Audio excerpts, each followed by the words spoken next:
तो इस वक्त की बड़ी खबर आयकर विभाग से जुड़ी हुई सामने आ रही है। इनकम टैक्स कानून में बड़ा बदलाव किया गया है। ईमेल और सोशल मीडिया पर भी अब इनकम टैक्स विभाग की नजर रहेगी, क्योंकि ये जो नया कानून है 1 अप्रैल 2026 से लागू होने जा रहा है। और इस नए कानून की पेचीदगियां कुछ इस कदर हैं कि अब आपकी हर हरकत पर इनकम टैक्स विभाग की नजर रहेगी। वैसे नए साल में आयकर विभाग बड़े बदलाव करने जा रहा है। आयकर चोरी रोकने और घोषित इनकम के बारे में जानकारी हासिल करने के लिए अब 1 अप्रैल 2026 से आयकर विभाग के अधिकारी आपके email account, bank account, online trading platform और यहां तक कि आपका सोशल मीडिया प्रोफाइल और क्लाउड स्टोरेज तक में पहुंचने का अधिकार रखेंगे। चलिए समझते हैं कि इस नए कानून का क्या क्या असर आप पर पड़ने वाला है। दरअसल आयकर विभाग के जो अधिकारी हैं उनकी पहुंच अब केवल करदाताओं की अलमारी लॉकर तक ही नहीं, बल्कि उसके इनबॉक्स, डीएम और डिजिटल संपत्तियों तक भी बढ़ रही है।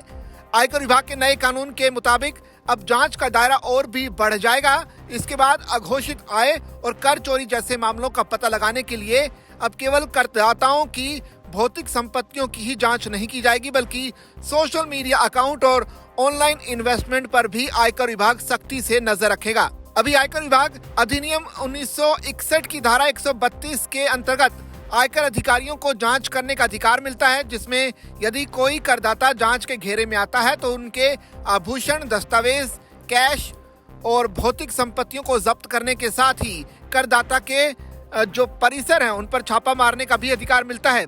लेकिन नए आयकर विधेयक 2025 के अंतर्गत आयकर अधिकारियों को डिजिटल संपत्ति की जांच करने का अधिकार भी मिलता है, जिनमें सोशल मीडिया अकाउंट्स के साथ digital wallet, social media profile, email account, online banking जैसी चीजें शामिल हैं। ऐसा नहीं है कि इस नए कानून के अंतर्गत आयकर अधिकारी मनमानी ढंग से सभी करदाताओं की सोशल मीडिया अकाउंट्स तक पहुंच सकते हैं। इसके लिए विश्वास का आधार जरूरी है। जैसे अभी पुराने कानून के अंतर्गत बिना किसी आधार के सभी करदाताओं की भौतिक संपत्ति पर छापा नहीं मारा जा सकता, वैसे ही नए कानून में भी करदाताओं की डिजिटल संपत्ति पर बिना किसी कारण के छापा नहीं मारा जाएगा। आजकल लगभग हर ट्रांजैक्शन ऑनलाइन किए जाते हैं, इसलिए भारत सरकार के लिए भी ये जरूरी हो गया है कि वो ऑनलाइन ट्रांजैक्शन पर भी बारीकी से नजर रखे।